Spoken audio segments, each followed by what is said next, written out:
जय राधा माधव कुंज बिहारी।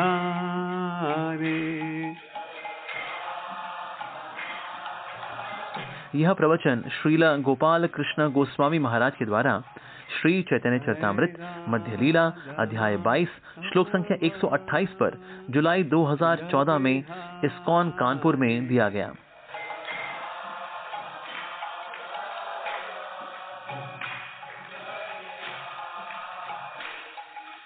गोपी जाना बाला धारी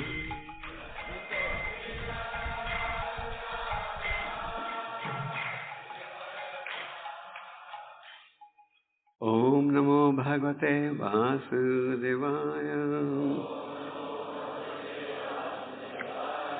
ओम नमो भगवते वासुदेवाय।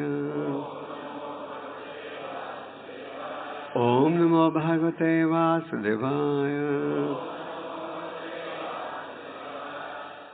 हरे कृष्णा। आप सब भक्तों का हार्दिक स्वागत। मेरा गला थोड़ा बैठा हुआ है तो ऊपर मैं प्रयास करूंगा जोर से बोलने के लिए। सुनाई दे रहा है सबको? पीछे भी सुनाई दे रहा है? तो आज हम आपको चैतन्य महाप्रभु जी की शिक्षा जो कि उन्होंने सनातन गोस्वामी को दी थी उसके विषय में चर्चा करेंगे।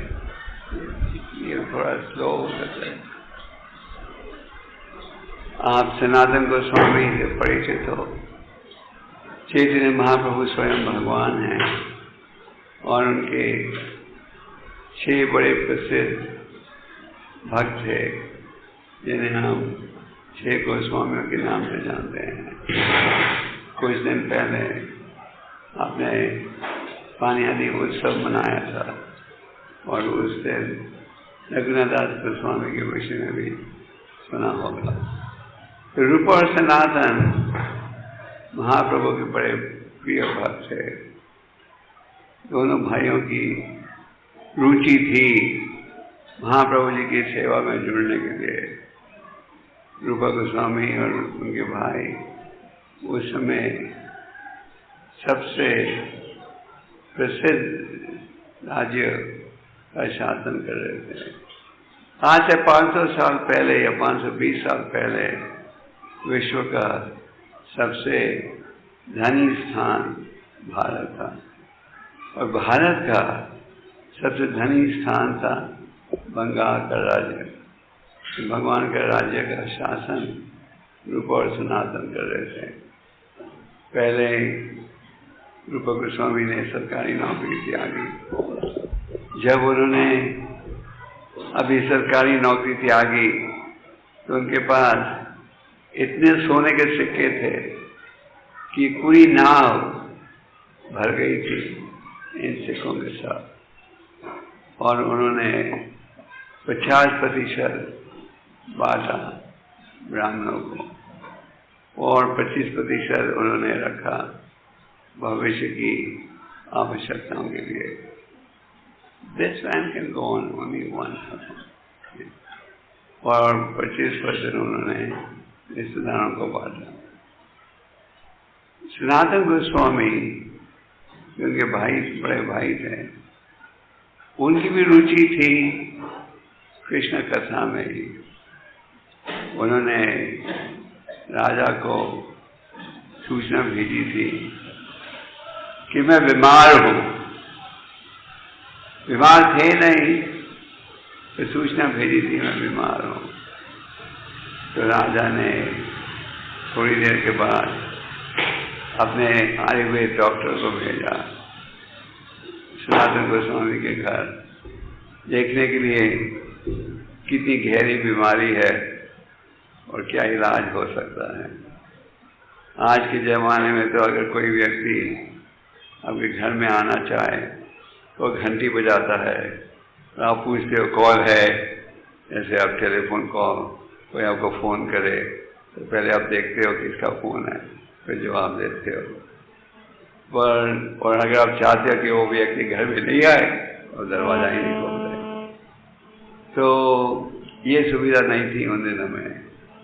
तो डॉक्टर साहब सीधा घुस गए सनातन के घर। वहाँ उन्होंने देखा कि सनातन गोस्वामी 30 ब्राह्मणों के साथ बैठकर क्या कर रहे हैं, भागवत का अध्ययन कर रहे हैं। तो डॉक्टर साहब ने राजा को कहा, सनातन तो बिल्कुल ठीक है, वो दो ब्राह्मणों के साथ बैठकर भागवतम का अध्ययन कर रहा था। तो राजा ने सनातन गोस्वामी को निमंत्रण दिया। राजा ने कहा, तुम्हारा भाई रूपा वो भी निकम्मा निकला, नौकरी त्याग दी उसने, क्योंकि ये दो बड़े ईमानदार सेवक थे। तो राजा निर्भर था इनके शासन और प्रयास के ऊपर। तो राजा ने सनातन को डांटा और कहा, तुम जिम्मेदारी उठाओ। सनातन ने कहा, अब तो मैं ये जिम्मेदारी नहीं उठा सकता, अब मेरे बस का नहीं है। तो राजा ने सनातन को जेल में डाल दिया। जेल में जो जेल कीपर था, उसी वक्त जब वो जेल में थे, सनातन को पत्र आया भाई का कि मैंने इतनी रकम इस स्थान में रखी है। तो सनातन ने थोड़ी रकम 5000 सिक्के वो जेल कीपर को देने का इरादा बताया, पर इस निवेदन के साथ उन्हें छोड़ दिया जाए। फिर अंत में वो छूटे, और जब वो छूटे तो जा रहे थे वाराणसी चैतन्य महाप्रभु जी को मिलने के लिए। रास्ते में रुके एक स्थान में, जो जैसे होटल होते हैं जहाँ की यात्री रात को रुक सकते थे। तो सनातन के साथ एक सेवक था जिसका नाम था ईशान। तो सनातन ने देखा कि इस होटल में जहाँ रुके हैं जो मालिक है बहुत ज्यादा खातर कर रहा है, खुशामद। कोई व्यक्ति आपकी बहुत ज्यादा खातर करे तो आप डर जाते हो, है ना, आप सोचते जरूर इसको कुछ चाहिए होगा। और सनातन का तो अभ्यास था राजनीतिक कार्यों में। तो सनातन ने अपने नौकर से पूछा, तुम कुछ संपत्ति तो नहीं रख रहे अपने पास? और ईशान ने कहा, हाँ मेरे पास 7 सोने के सिक्के हैं, थे 8। तो उसने बोल दिया 7। तो सनातन ने कहा, तो मौत को अपने पास क्यों रख रहे हो? तो सनातन ये 7 सोने के सिक्के लेकर दे रहा था किसे? होटल के मालिक को। होटल के मालिक के पास एक जोशी था जो अंदाजा लगा लेता था जब कोई व्यक्ति आता था होटल में कि कितना धनी है। तो अगर बहुत धनी होता था तो वो लूट लेते थे। तो इस जोशी ने उस स्थान के मालिक को कहा, ये व्यक्ति बड़ा धनी है, इसके पास 8 सोने के सिक्के हैं। तो जब सनातन गोस्वामी ने कहा, ये सिक्के आप ले लो और मेरा सहयोग देना, क्योंकि मैं राजा से छुपकर वाराणसी पहुंचना चाहता हूँ, वो मालिक कितना शर्मिंदा हो गया। उसका, मैं तो आज तुम्हें मार के मैं संपत्ति देने वाला था, अब तुम खुद ही आए हो तो मैं शर्मिंदा हूँ, मैं नहीं लूंगा। सनातन ने कहा, आप नहीं लोगे तो कोई और मार के दे देगा, इससे अच्छा है कि आप ही ले लो। तो फिर उस व्यक्ति ने सनातन का सहयोग दिया वाराणसी पहुंचने में। रास्ते में सनातन रुके, उनके एक रिश्तेदार थे जिनका नाम था श्रीकांत। श्रीकांत भी उस समय एक मुसलमान राजा के यहाँ सेवा कर रहे थे। लगभग 500 से 500 साल पहले भारत में पठानों का राज्य शुरू हो गया था। तो श्रीकांत आया था 3 लाख सिक्के लेकर घोड़े खरीदने के लिए, राजा के लिए। जब श्रीकांत ने देखा सनातन को, लंबे बाल, फटे हुए कपड़े, तो उन्होंने कहा, क्या ये तुम कर रहे हो? नौकरी त्याग दी, सब त्याग दिया, अभी साधु जैसे घूम रहे हो, आओ इधर रहो। तो सनातन की इसमें रुचि नहीं थी, पर उन्होंने सनातन को एक महंगी शॉल ओढ़ने के लिए दे दी। तो सनातन फिर पहुंचे वाराणसी, जहाँ की चैतन्य महाप्रभु एक चंद्रशेखर नाम के भक्त के घर में निवास कर रहे थे। चंद्रशेखर जो थे ऊंची जाति के नहीं थे, नीची जाति के थे। आजकल तो भारत में ऊंची जाति नीची जाति की बहुत चर्चा की जाती है ना।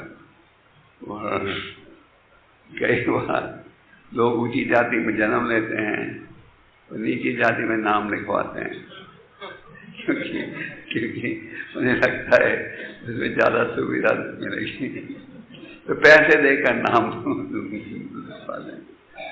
और चैतन्य महाप्रभु ने पहले प्रचारक थे जिन्होंने ऊंची जाति नीची जाति में विश्वास नहीं किया। जो भगवान का भक्त है वो ऊंची जाति का है, तो भक्त नहीं है वो नीची जाति का है। ये है हमारा सिद्धांत। जैसे अनाथ कैसे कहते हैं? उसे कहते हैं जो व्यक्ति ये स्वीकार नहीं करता भगवान को।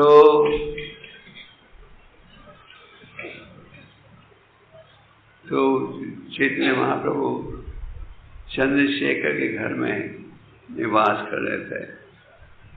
तो चैतन्य महाप्रभु तो अंतर्यामी हैं, उन्हें पता था कि बाहर एक संत बैठा है। तो चैतन्य महाप्रभु ने चंद्रशेखर से कहा, बाहर जाके देखो, एक महान संत आया है। तो जब चंद्रशेखर बाहर आया देखने, तो उसने केवल एक व्यक्ति को देखा जिसकी बड़ी बड़ी दाढ़ी थी, मौला जैसे। तो उस चंद्रशेखर ने लौट कर कहा, नहीं, वहां तो कोई संत नहीं खड़ा। तो महाप्रभु ने कहा, फिर से जाओ। फिर से गए, तो फिर लौट कर उन्होंने कहा, वहां कोई संत नहीं है, एक मौला है ऐसा। तो महाप्रभु ने कहा, वो मौला नहीं है, वो महान संत है। सनातन गोस्वामी जब अंदर आए, उन्हें गले लगाया और सनातन ने देखा कि महाप्रभु उनके जो महंगी चादर थी, जो श्रीकांत ने दी थी उन्हें, जो वो ओढ़ रहे थे, उसको देख रहे हैं। तो सनातन समझ गए कि महाप्रभु खुश नहीं हैं ये महंगी चादर देखकर। तो सनातन फिर गए गंगा के तट पर। वहाँ एक यात्री था जिसने एक फटी हुई चादर ओढ़ी हुई थी। तो सनातन ने उसे कहा, ये महंगी चादर ले लो, इसके बदले में जो आपकी पुरानी चादर है वो मुझे चाहिए। तो उस बंगाली यात्री ने कहा, क्या वो खौल कर रहे हो क्या? तुम ये महंगी चादर बदलोगे ये फटी हुई चादर के लिए? उन्होंने कहा नहीं। तो जब महाप्रभु ने देखा कि सनातन ये फटी हुई चादर ओढ़ के आए हैं, तो बड़े प्रसन्न हुए। और सनातन महाप्रभु ने कहा, एक अच्छा डॉक्टर मरीज का इलाज करके जो बीमारी का कारण है उसे रहने नहीं देता। तो इस प्रकार सनातन उनके भाई ने बड़ी प्रिय सेवा की भगवान की। हरे कृष्ण। और चैतन्य महाप्रभु ने है, नाउ इज ऑन जनरेटर। तो चैतन्य महाप्रभु ने सनातन को बड़ी महत्वपूर्ण शिक्षा दी और अंत में उन्होंने 5 महत्वपूर्ण अंगों की चर्चा की। ये श्लोक लिखा हुआ है, आप मेरे साथ जोड़ सकते हो। आप देख सकते हो श्लोक को। साधु संग नाम कीर्तन भगवत श्रवण मथुरा वासा श्री मूर्तिरसदाय सेवना साधु संग नाम कीर्तन भगवत श्रवण मथुरावासी श्री मूर्तिरसदाय सेवना साधु संग नाम कीर्तन भागवत श्रवण मथुरावास श्री मूर्तिरसदाय सेवना।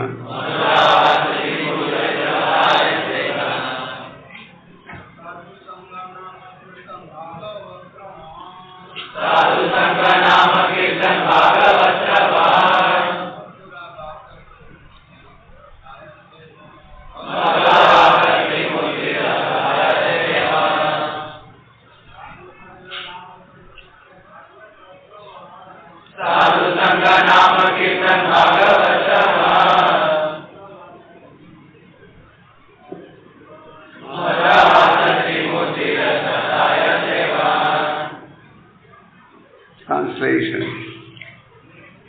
मेरे पास इंग्लिश की किताब है तो उससे पढ़ूंगा और हिंदी में चर्चा करेंगे।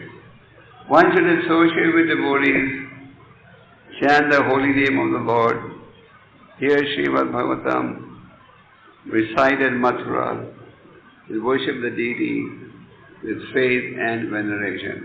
Responsibly, you can repeat after me. One should associate with devotees. One should associate with devotees. Chant the holy name of the Lord. Chant the holy name of the Lord. Hear Srimad Bhagavatam. Hear Srimad Bhagavatam. Recite at Mathura. Recite at Mathura. Or Kanpur. And worship the deity. And worship the deity. With faith. With faith. And veneration. And veneration. And I'll read the next verse. These 5 limbs of devotional service are the best of all. Even a slight performance of these 5 awakens love for Krishna. Purport by Srila Prabhupada. Srila Bhaktivinoda Thakur points out that there are 35 items up to the point of observing special vows in the month of Kartik. To these 35 items, another 4 are added, namely, marking tilak on different parts of the body, writing the names of the Lord all over the body, accepting the deity's garland, and accepting Chanarmita. These 4 items are understood to be included by Krishnadas Kaviraj within Archana, worship of the deity.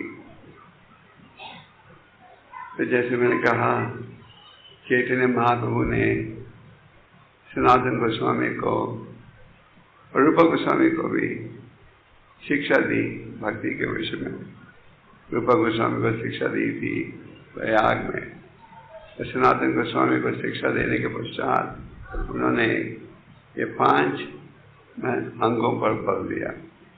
तो ये 5 अंग हैं, बड़े महत्वपूर्ण हैं अगर हम भक्ति में आगे बढ़ना चाहते हैं। सबसे पहला क्या है? साधु संग। तो साधु संग, शास्त्र में आप पढ़ते हो बार बार, साधु संगत की लाभ उठाओ। साधु संग सर्वशास्त्रकाय लाभ मात्र साधु संग सर्वसिद्धियाय। सारे शास्त्र में कहा गया है भक्तों की संगत में रहो। तो हमारा प्रयास रहना चाहिए कि हमें साधु संगत प्राप्त हो। और साधु किसे कहते हैं? साधु उसे कहते हैं जो कि शास्त्र के आधार पर जीवन को बिता रहा है, जो कि आपको वही उपदेश दे रहा है जो कि शास्त्रों में है। उदाहरण के लिए प्रभुपाद जी ने हमें वही शिक्षा दी जो कि शास्त्र में है। कभी भी उन्होंने ये नहीं कहा मेरे विचार से मेरे ऐसे होना चाहिए। उन्होंने सदा यही कहा श्री भगवान वाचा, परम भगवान बोल रहे हैं। तो साधु संगत में रहोगे तो अच्छे भाव अनुकूल होंगे।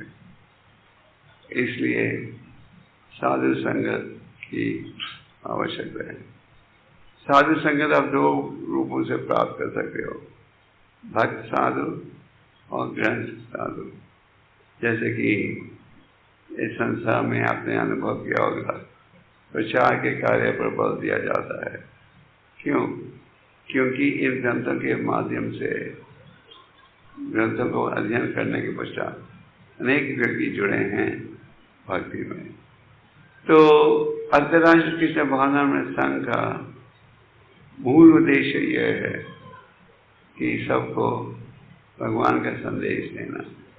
तो साधु संगत, हमें साधु संगत प्राप्त करने का प्रयास करते हैं। ध्रुव महाराज, नारद मुनि ध्रुव महाराज को कहते हैं भागवतम के 4थे स्कंद में कि हम 3 प्रकार की संगत प्राप्त कर सकते हैं। हम प्राप्त कर सकते हैं संगत उनकी जो कि भक्ति में आपसे आगे है, भक्ति में आपके बराबर है, भक्ति में आपके पीछे है। तो जब हमें मौका मिले कि हम उनकी संगत में आए, क्योंकि भक्ति में आपसे ज़्यादा एडवांस्ड हैं, हमें प्रसन्न हो जाना चाहिए। जब आप अपने बराबर के भक्तों को मिलो, जब मित्रता का भाव होना चाहिए। जब आप इन्हें मिलो जिनके पास आपसे भक्ति में कम ज्ञान है, तो उनके प्रति हमें दया की भावना होनी चाहिए। तो साधु संगत के द्वारा आध्यात्मिक ज्ञान आराम, साधु संगत के द्वारा आध्यात्मिक जीवन हमारा आराम होता है।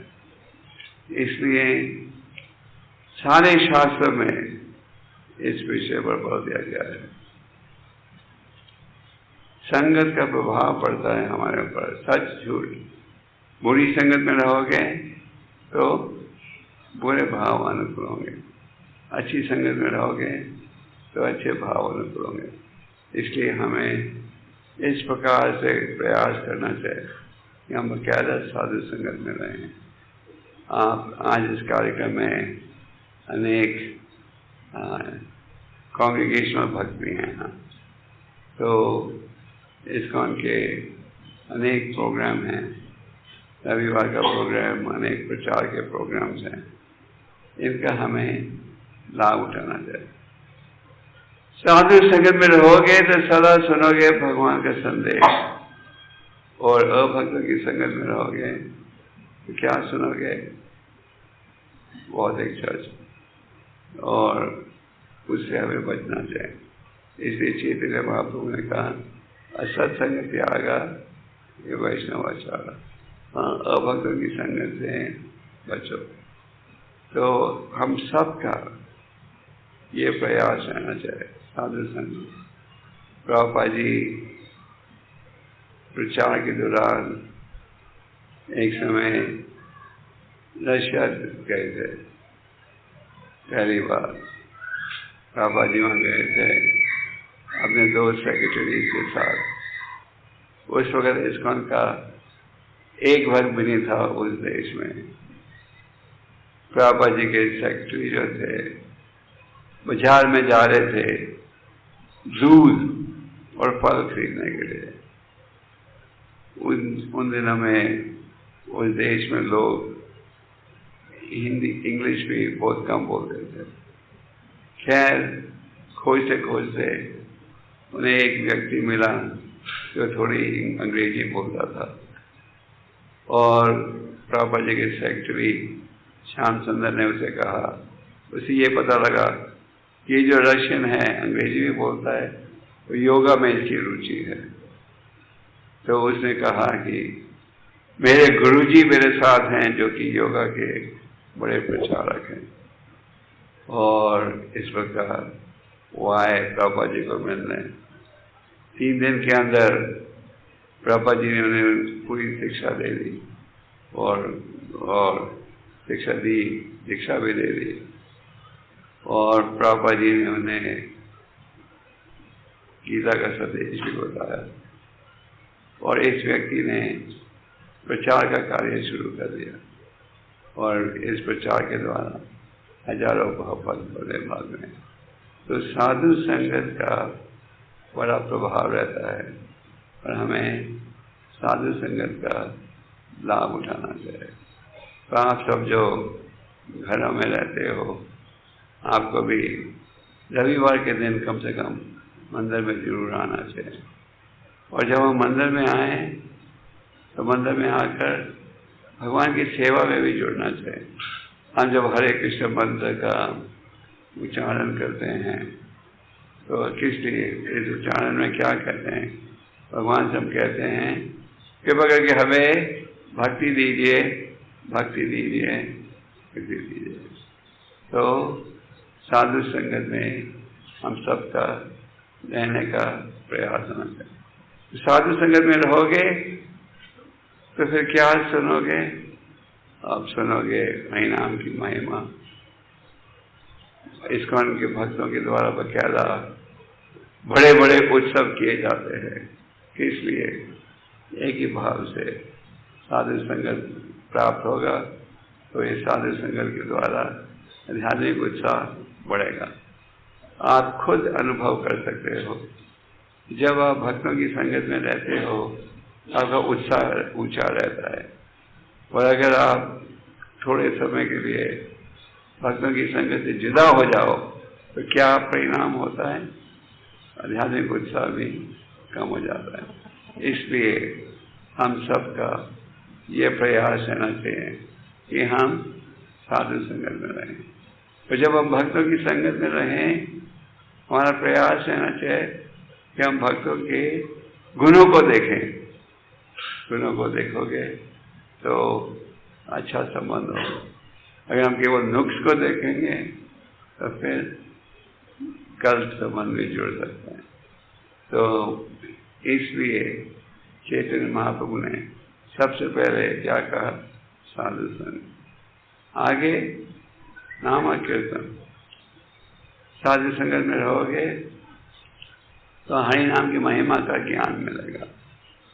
शास्त्र में लिखा गया है हरि नाम हरि नाम हरि नाम एवं केवलम कलो न सेवा न सेवा न सेवा बोला। हरि के नाम हरि के नाम हरि के नाम, यही एक साधन है इस कलयुग में। तो हरि नाम एक साधन है। ये है शास्त्रों का निर्णय। कि परीक्षित महाराज से पूछा कि बताओ किस प्रकार कलयुग में लोगों का उद्धार होगा। गुरुदेव गोस्वामी ने कहा कले दोषी निराजन, कलयुग में दोष ही दोष है, पर एक गुण है। क्या? हरि का नाम। तो भक्तों की संग में रहोगे तो हरि नाम की महिमा का ज्ञान प्राप्त होगा, और हरि नाम का उच्चारण करोगे तो इसके द्वारा हृदय की जो मैल है ये दूर होगी। हृदय में मैल है या नहीं? काम क्रोध लोभ मोह मद मत्सर्य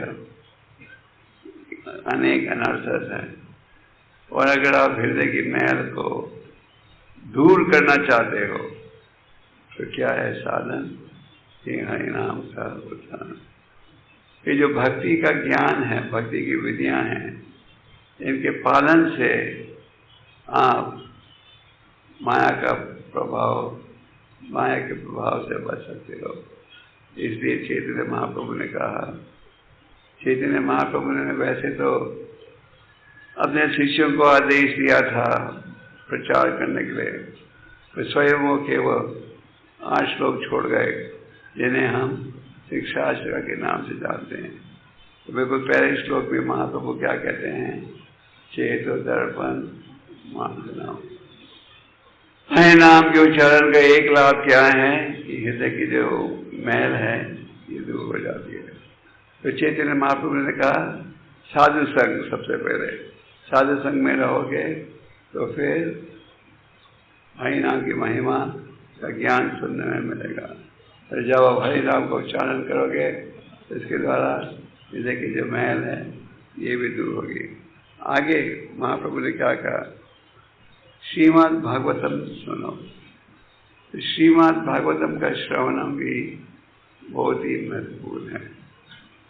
श्रीमद् भागवतम में क्या है, भगवान का ज्ञान, शुद्ध भक्ति का ज्ञान। व्यासदेव जी अनेक वैदिक शास्त्रों की रचना की थी, उनके सार को प्रस्तुत किया था वेदांत में। जब भी उन्हें लग रहा था कि कुछ कमी रह गई है उनके कार्य में, और जैसे ये विचार कर रहे थे, वहाँ कौन पहुँच गए, नारद मुनि, जिन्होंने कहा कि ये बेचैनी का कारण क्या है, अपनी शुद्ध भक्ति पर बल नहीं दिया। फिर उन्होंने हमें श्रीमद् भागवतम दिया।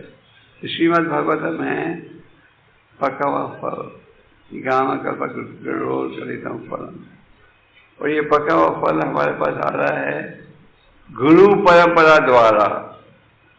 प्रभुपाद जी उदाहरण देते हैं कि अगर एक फल नीचे पहुंचाया जाए अलग अलग व्यक्तियों के द्वारा तो पूरे रूप से पहुंचेगा।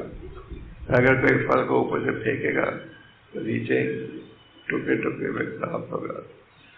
तो इसलिए हमें ये श्रीमद् भागवतम का संदेश प्रामाणिक प्रतिनिधियों द्वारा सुनना चाहिए। और ये श्रीमद् भागवतम में क्या है, शुद्ध भक्ति का ज्ञान। तो श्रीमद् भागवतम को सुनो और पढ़ो। इस विषय में भागवतम में कहा गया है, नास्ता प्रेश अवधेशु नित्यम भगवत सेवया। भगवत गीता श्लोक है, भक्ति भावदी नहीं चलेगी। अगर आप ध्यान से श्रीमद् भागवतम को सुनोगे तो हृदय की जो मैल है ये दूर हो जाएगी और भक्ति का भाव हृदय में बढ़ेगा। इसलिए इस्कॉन के केंद्रों में रोज सुबह भागवत का अध्ययन किया जाता है। अगर हम ध्यान से सुनेंगे तो जो हृदय की मैल है ये दूर होगी। इसलिए चैतन्य महाप्रभु ने इस विषय पर बल दिया है कि हमें रोज क्या ध्यान से श्रीमद् भागवतम भी सुनना चाहिए। तो सुनो और पढ़ो। प्रभुपाद जी ने बड़ी कठिनाई के साथ इन ग्रंथों का अनुवाद किया। प्रभुपाद जी के गुरु महाराज ने उन्हें आदेश दिया था कि अगर भगवान तुम्हें सुविधा दें तो ग्रंथों को प्रकाशित करना और उनको आगे बढ़ना। तो प्रभुपाद जी ने बहुत बल दिया इस सेवा पर, और स्वयं प्रभुपाद जी रात को जागते थे 11-12 बजे, सुबह तक इन ग्रंथों का अनुवाद करते थे। क्यों? क्योंकि प्रभुपाद जी चाहते थे लोग इन ग्रंथों को पढ़ेंगे और अपने जीवन को सुधारेंगे।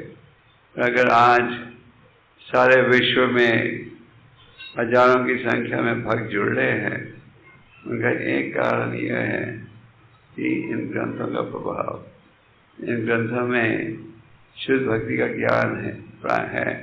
अगर हम ध्यान से पढ़ेंगे तो उसका प्रभाव पड़ेगा। तो इसलिए भागवतम का अध्ययन भी बड़ा आवश्यक है। आप में से कितने भक्तों के घरों में भागवतम का सेट है?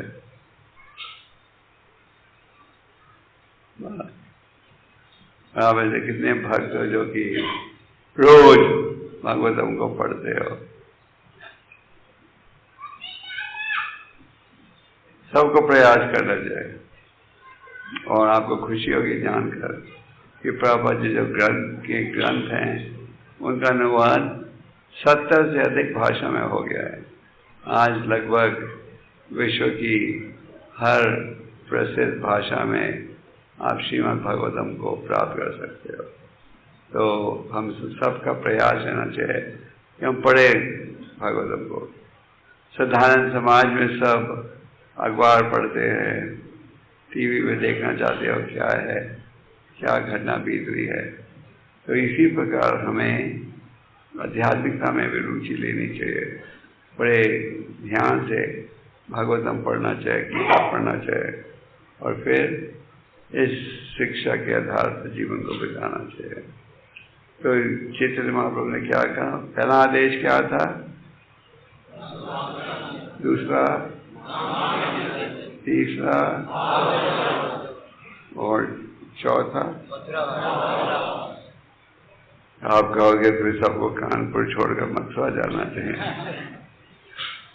ऐसे तो आपका कानपुर भी एक रूप से तीर्थ है। क्यों? क्योंकि श्रील प्रभुपाद जी ने भी यहाँ काफी समय काटा था। प्रभुपाद जी कानपुर में थे और प्रभुपाद जी की इच्छा भी थी कि कानपुर में एक सुंदर मंदिर बने। और आज आप देख रहे हो देवकीनंद प्रभु सब भक्तों के प्रयास है इस सुंदर मंदिर तेजी के साथ बन रहा है कि नहीं। तो प्रभुपाद जी भी इस शहर में थे। विदेश जाने से पहले प्रभुपाद जी ने भारत के अनेक शहरों में समय काटा, बॉम्बे में, दिल्ली में, झांसी में, कानपुर में। और प्रभुपाद जी का प्रयास क्या था कि लोगों को कृष्णा भक्ति की शिक्षा मिले। पर जितनी सफलता प्रभुपाद जी को मिलनी चाहिए थी, नहीं मिली। तो प्रभुपाद जी के गुरु महाराज ने आदेश दिया था, ले जाओ चैतन्य महाप्रभु के संदेश को कहा पश्चिम देश में। तो और सब मथुरा में रहने जाओगे, आगे ही वहाँ जमीन बहुत महंगी है, अपार्टमेंट बहुत महंगे हैं, तो पूरे विश्व के लोग जाएंगे मथुरा, तो फिर कठिनाई से स्थान में मिलेगा। तो क्या करो, जहां भी रह रहे हो उस स्थान को वृंदावन बना लो। जहां भी रह रहे हो, कानपुर हो, लंदन हो।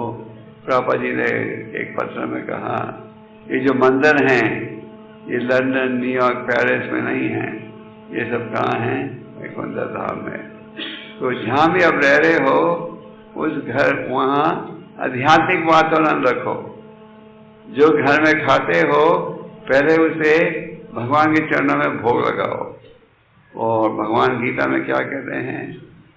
जो कि भोग लगाए बिना खाएं वो क्या कर रहे हैं? पाप खा रहे हैं। तो इसलिए भगवान कहते हैं जो खाओ पहले मुझे भोग लगाओ। पत्रम पुष्पम फलम तोयम, प्रेम और भक्ति के साथ जल भी मुझे अर्पण करोगे, मैं स्वीकार करूंगा। यह एक उदाहरण कि आप अपने घर में आध्यात्मिक वातावरण रखो और जो खाओ भगवान को भोग लगाओ। और घर में आचार्य विग्रह की स्थापना भी कर सकते हो। अगला नियम क्या था? श्रद्धा के साथ भगवान के आचार्य विग्रह की पूजा करना। तो भगवान अपने आप को आचार्य विग्रह के रूप में प्रकट करते हैं। इस आचार्य विग्रह और भगवान में अंतर है अंतर? नहीं अंतर। भगवान अपने आप को हरि नाम कली काले नाम रूप कृष्ण होता। भगवान अपने आप को उनके नामों के द्वारा भी प्रकट करते हैं। भगवान अपने आप को आचार्य विग्रह के रूप में भी प्रकट करते हैं। इस आचार्य विग्रह भगवान में कोई अंतर नहीं। आप शास्त्र में इस विषय पर अनेक लीलाओं पढ़ते हो कि इस आचार्य विग्रह भगवान में कोई अंतर नहीं। जैसे चैतन्य चरितमृत में एक बड़ी प्रसिद्ध कथा है साक्षी गोपाल की। एक धनी व्यक्ति यात्रा कर रहा था और उस यात्रा को सफल बनाने में एक ब्राह्मण ने सहयोग दिया। धनी व्यक्ति बड़ा भारी था इस ब्राह्मण का। उसने कहा कि तुमने मेरी जान बचा दी, मैं तुम्हारे कुछ सेवा करना चाहता हूं। गरीब ब्राह्मण ने कहा, मैंने तो अपना कर्तव्य किया ब्राह्मण के रूप में, कोई सेवा की आवश्यकता नहीं। पर धनी व्यक्ति ने कहा, नहीं नहीं नहीं, मैंने सेवा जरूर करनी है। मैं अपनी बेटी की शादी तुम्हारे साथ करा दूंगा। धनी गरीब ब्राह्मण ने कहा, आप तो इतने रईस हो, मैं हूं गरीब ब्राह्मण, आपके घर वाले कहाँ मानेंगे इस रिश्ता की। धनी व्यक्ति ने कहा, नहीं, मेरे घर में जैसे मैं कहूँ वो चलता है, मेरा हुक्म चलता है। तो गरीब ब्राह्मण ने कहा, ठीक है, अगर यही आपकी इच्छा तो गोपाल विग्रह के समक्ष आप ये वादा दीजिएगा। तो जब ये धनी व्यक्ति घर लौटा, उसने अपनी पूरी कथा सुनाई, किस प्रकार यात्रा के दौरान वो बीमार हो गए थे और एक जवान ब्राह्मण ने सहयोग दिया यात्रा को सफल बनाने में, और उन्होंने ये इच्छा प्रकट की कि उनकी बेटी की शादी उनके साथ हो जाए। पत्नी ने कहा, कभी रही कि शादी होगी तो मैं आत्महत्या कर लूंगी।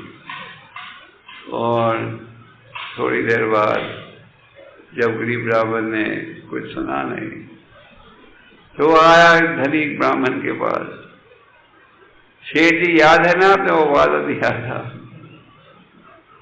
सेठ जी हृदय से तो चाहते थे कि बेटी का विवाह उनके साथ हो, तो क्योंकि घर में सब इसका विरोध कर रहे थे, मजबूरन उन्हें चुप रहना पड़ा।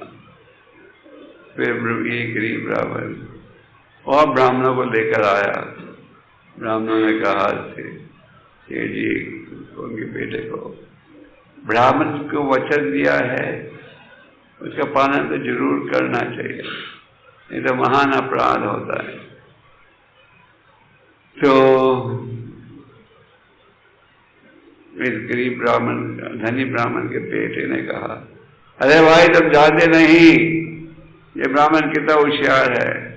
जब मेरे पिता यात्रा कर रहे थे तो उन्होंने उन्हें भांग खिला दिया, और ये उम्मीद थी कि उनकी संपत्ति उसके पास आ जाए। तो सारे ब्राह्मण कहने लगे, देखो हमें कुछ कहता है और असलियत कुछ और है। गरीब ब्राह्मण ने कहा, नहीं नहीं नहीं, ये बिल्कुल झूठ है, मैंने ऐसे नहीं किया, ये झूठ बोल रहे हैं। तो गरीब धनी ब्राह्मण के बेटे ने कहा, कोई साक्षी है क्या तुम्हारा जो कि ये कह सके कि मेरे पिता ने ये वचन दिया था? गरीब ब्राह्मण ने कहा, है साक्षी। कौन? कौन? गोपाल। गोपाल। तो अमीर ब्राह्मण के बेटे ने सोचा कि मूर्ति वो पत्थर की, वो गवाही देगी, वो वृंदावन में है इतनी दूर। तो उसने कहा, ठीक है, अगर तुम्हारा गोपाल विग्रह साक्षी बन सकता है तो मैं उसके निर्णय को स्वीकार कर लूंगा। तो भग गए अपने विग्रह के पास। गरीब ब्राह्मण ने प्रणाम किया और कहा, मेरी इज्जत का प्रश्न है, आप साक्षी थे। भगवान ने कहा, तो मैं तो चल नहीं सकता, भगवान थे विराजमान वृंदावन में और ये पहुंचना था उड़ीसा, मैं तो इतना चल नहीं सकता। भक्त ने कहा भगवान से, अगर आप बोल सकते हो तो आप चल भी सकते, और फिर भगवान साक्षी बने। तो हमें ये अनेक कथाएं, माधवेंद्रपुरी की बड़ी प्रसिद्ध कथा है। तो माधवेंद्रपुरी की कथा है जिसमें भगवान के विग्रह ने खीर का प्याला चुरा लिया था, क्यों? अपने फल के लिए। तो अगर हम सोचेंगे कि केवल मूर्ति है तो वो मूर्ति रहेगी, अगर हम सोचेंगे कि भगवान है यहाँ, तो फिर इस आर्य विग्रह में भगवान है।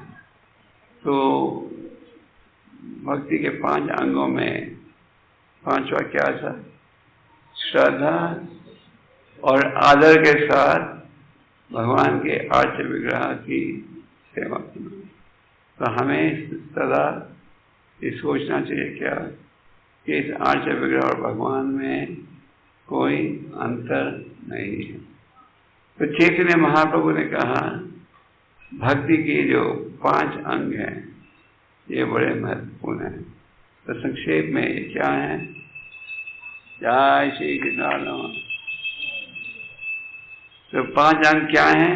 पहला है साधु संग, दूसरा, तीसरा, चौथा, 5वां। तो महाप्रभु ने कहा अगर हम इन 5 अंगों का पालन कर सकते हैं तो फिर भक्ति के मार्ग में सरलता से आप सफलता प्राप्त कर सकोगे। महाप्रभु ने वैसे तो बहुत गहरा संदेश दिया था, पर सार रूप में इन 5 को सबसे महत्वपूर्ण कहा गया है और इन 5 का पालन हर व्यक्ति कर सकता है। कुछ कठिनाई है इसमें, तो हमारा ये प्रयास रहना चाहिए कि हम साधु संगत में रहें। साधु संगत में रहोगे तो सदा सुनते रहोगे क्या? इनाम की महिमा। तो हम सबका प्रयास रहना चाहिए हम अभक्तों की संगत से बचें और साधु संगत में रहें। हरे Krishna.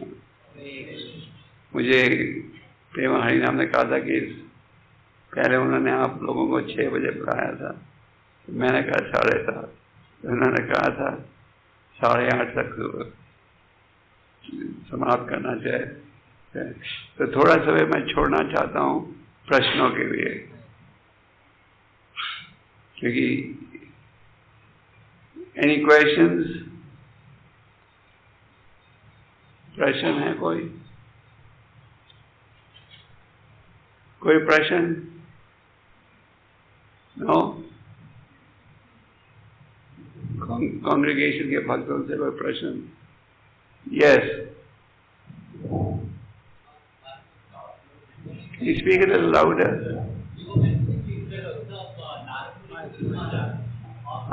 I'm sorry. Hare Krishna.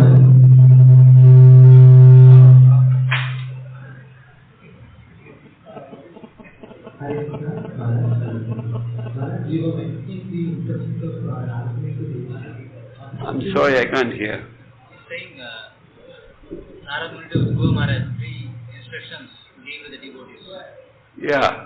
So you mentioned the instructions on how to deal with the 3 categories of devotees: those who are advanced in you, those who are respected you, and those who are actually. Yeah.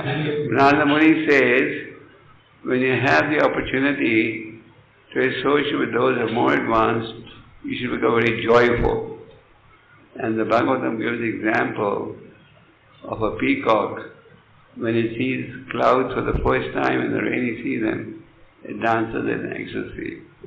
So when you meet somebody more advanced, one should become joyful because you're going to get wisdom that's going to help you on the spiritual path. When you meet somebody equally advanced, Narada Muni says, make friendship. Friendship in spiritual life means we agree to work together to serve the Lord.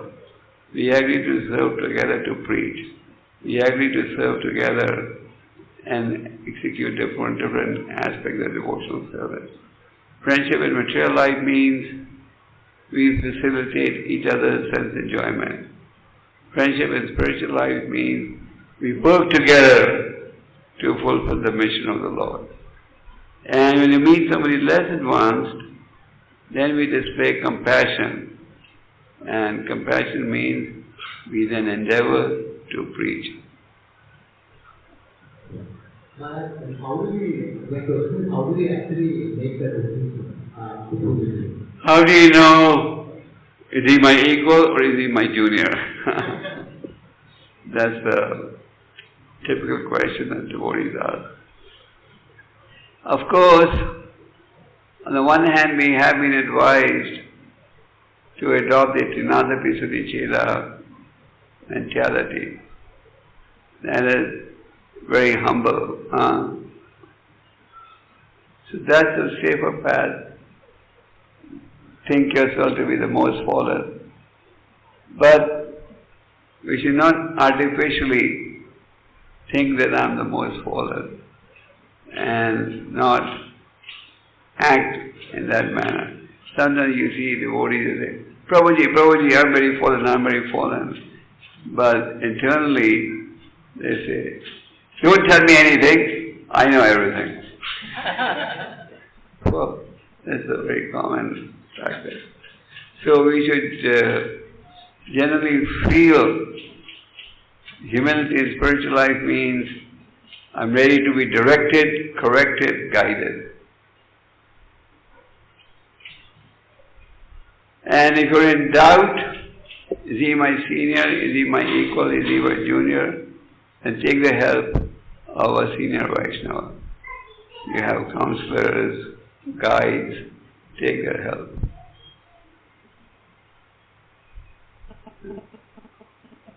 When you're in doubt, take help. और प्रश्न पूछे, आप पूछो, आप बार बार इनका हाथ उठाते हो क्यों? हाँ?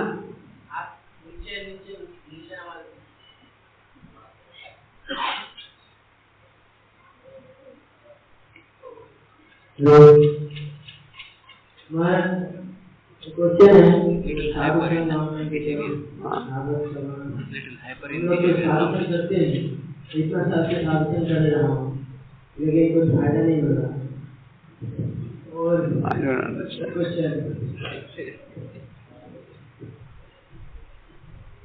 I don't understand. I think he's little hyper in behavior now. He's taking treatment. He's asking questions that I am associating, but there is no change in my life. बाद में बात कर लेंगे.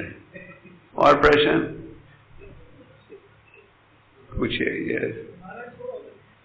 I thought you all will have a lot of questions. Therefore, I'll have some time for questions. Yes. What is the meaning of worship with faith? What is the meaning to Worship with faith. worship with faith? In other words, we should have faith that here is God present in the deity form. We should have that confidence. You follow?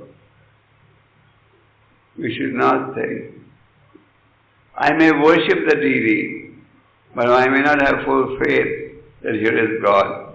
I'm worshipping because everybody else is worshipping, so I'm also doing it. But we must have faith. Here is God manifesting Himself in the deity form. Yes? And as you practice devotional service, your faith will get stronger. Just like they say, practice makes a man perfect.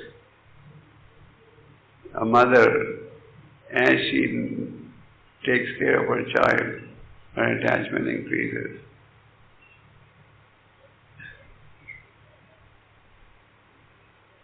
Yes.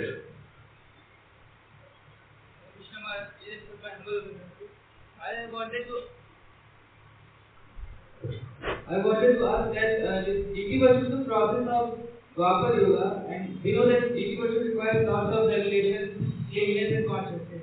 So why Mahaprabhu recommended this for Kali Yuga, and when we know that people are so degraded to not follow such regulations? No, deity worship is also in Kali Yuga, in Dwapar Yuga. They would worship the deity very opulently. People would go and give gold, silver, and so on. But that you don't have to do. If you can't afford it, fine. But if you do it, people will steal it. So you can worship the deity. But in Kali Yuga, deity worship is also there. Lord Chaitanya recommended deity worship. We recognize that God is incarnate in Acharya Vigraha form. Otherwise, we would not have all these deities. Lord Chaitanya himself would go and dance in front of the deities.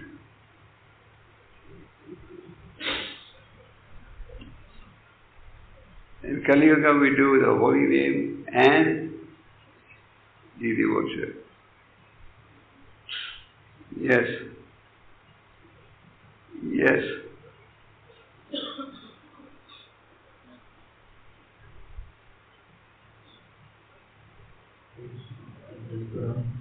Maharaj, well, during service, initially there is a lot of enthusiasm and we try to endeavor for perfection, but gradually it becomes very mechanical and it is very difficult to keep up the consciousness.